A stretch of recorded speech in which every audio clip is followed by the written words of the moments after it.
Have humans existed on this planet for 4.32 billion years? I know it sounds crazy, right? But let's find out what the ancient Hindu time system of the Yugas has to say about this.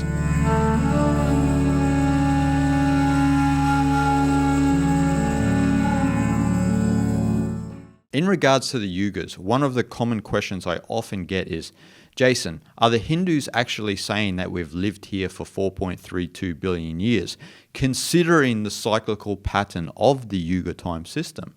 Now, we'll explore that today, and if you're new to the Yugas, I implore you to watch all the way through to the end, and I'll have a link for my documentary on the Yugas, which explores the subject to its nth degree. But to briefly go over the Yugas before answering this question, is the Yugas is a complex world age doctrine that we find in the Puranas, the famous Puranas, a group of texts that we find in India that is an integral part of Sanatana Dharma, what we know as Hinduism. And in the Puranas, they outline this time system.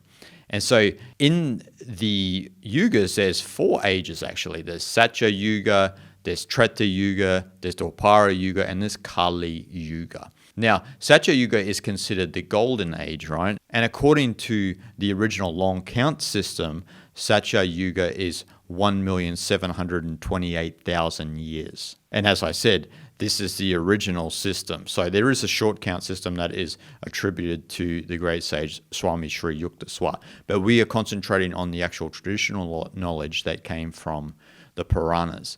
And so, as I said, we have Satya Yuga, and then as we go down from the Golden Age, we come into Treta Yuga, and Treta Yuga is 1,296,000 years. Now, in this age, this is where virtue has declined by a quarter. And then the next age, we have Dwapara Yuga. Now, Dwapara Yuga is 864,000 years. Now, this is where virtue has declined by a half of what it was in the Golden Age of Satya Yuga.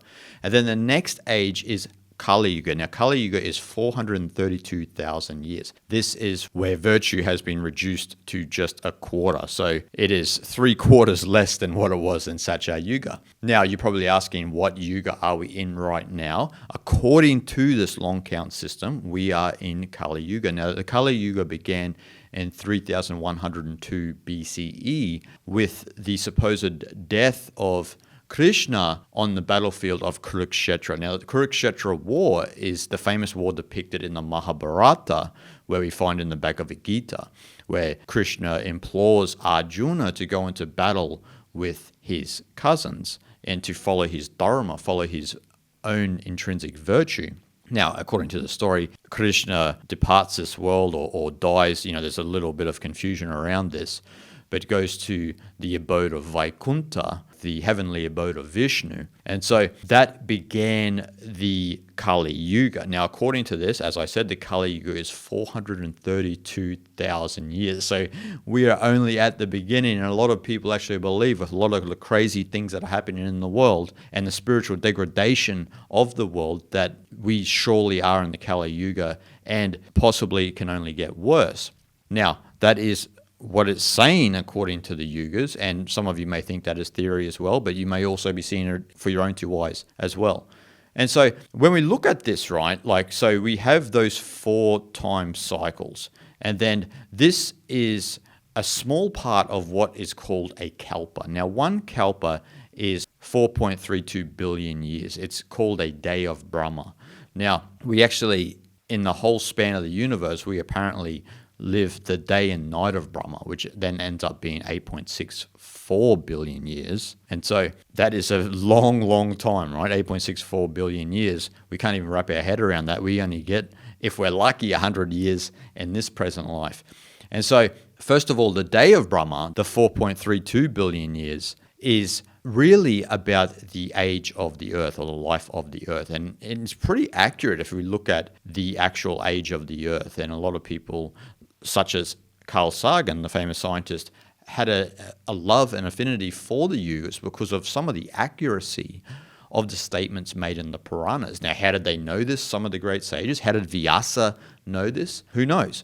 But we have this knowledge anyway. So this 4.32 billion years of a day of Brahma is in reference to the life of the earth. And the 8.64 billion years is the life of the universe, right? That's where the principle of Shiva comes in, and we go through a deconstruction process back into the source for another universe to be born. So you have this kind of what they call the breath of Brahma in Hinduism, where Brahma being the creative principle, we have the expansion and then the contraction of the universe. And we see this actually on a microcosmic level in our own life, where we have the expansion of our life and then the eventual contraction of our life, the evolution and involution of consciousness itself. And we see that in the totality of the cosmos. In saying all that, one of the more confusing things for a lot of people when they study the Yugas is that, so are you saying, as I mentioned before, that we lived for 4.32 billion years, or even if we exaggerate this, 8.64 billion years? Have humans been around that long? Now, when we look at the Yugas, a lot of people look at the Yugas in a human-centered perspective. Now, the Yugas are not anthropocentric. They are about the life of the universe, not the life of human beings. That's something we always have to think about. See, a lot of people undermine the Hindu Yugas where they say, oh, yeah, sure, humans have been living in the Satya Yuga, in the golden age for millions of years, and now we're in the Kali Yuga. You know, a lot of people will speak without having no information or knowledge on the subject. Whereas the Yugas, being about the nature of Brahman, the nature of the ultimate reality of existence, right? The ultimate reality, not about humans. We are an aspect of that ultimate reality. And so when we think about the Yugas, it's not a human-centered system. It's based on the life of the whole entire universe.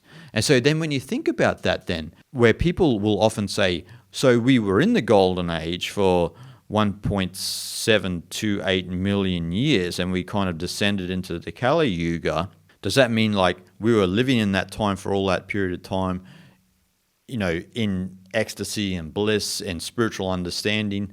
That's not entirely what they're saying. They're not even saying humans were existing in that manner at that point in time. Though let's keep in mind, I think that we have forgot a lot of our past, and a lot of archaeologists and historians and researchers and that have alluded to that over many, many years, that we have forgotten something before the Ice Age, right? Like a way of life. Like it's almost like there was a forgetting of something that was ancient that we're still trying to remember, right?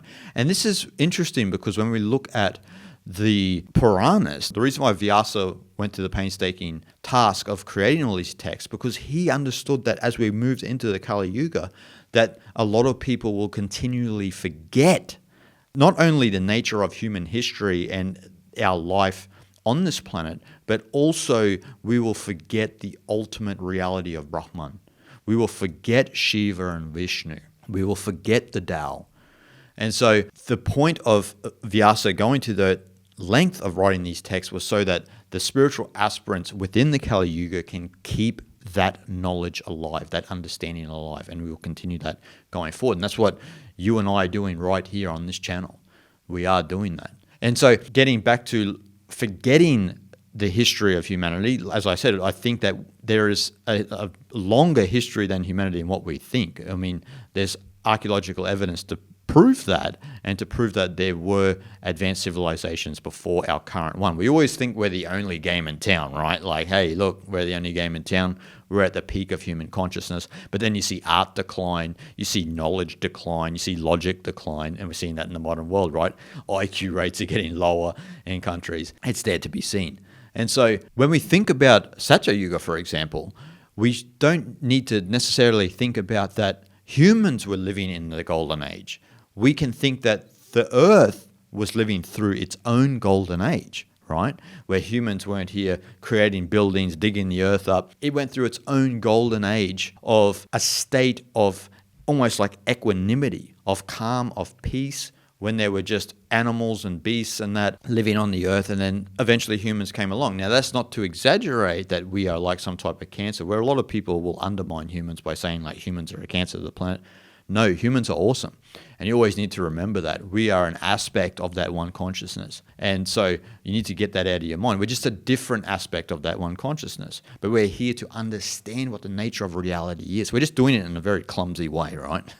Where we're at conflict with each other and we forget the ultimate. And so that's something I wanted to speak to you guys about today, was that it's not a human-centered philosophy. It's actually about the life of the universe, actually the life of the ultimate reality itself. And so when we think of all of this perpetual cycles of Satya Yuga, Treta, Dwapara, Kali in this constant cycle, it's not that humans were living all through those cycles, right? Because the 1,000 Maha Yugas make up one Kalpa, which is 4.32 billion years. Now, it's not to say that we were there through the whole 1,000 Maha Yugas, right? That's ridiculous. But we may have been here longer than what we think. And also, we need to remember that it's not just referring to the life of us. It's referring to the life of everything within the universe. Now, we probably can't remember what that is, or we try to at least tap into it through our spiritual journey, but we just can't remember. So guys, that's what I wanted to speak to you guys about today. I hope you enjoyed that, and leave a comment below what you think about this idea of not being a human-centered time system. So as I said, if you're interested in understanding more on the Yugas, I implore you to watch my documentary. At the end of this video, there'll be a link for the Yugas, and it goes in depth into that. So guys, I hope you enjoyed, and I'll see you guys next time. Shanti, shanti, shanti.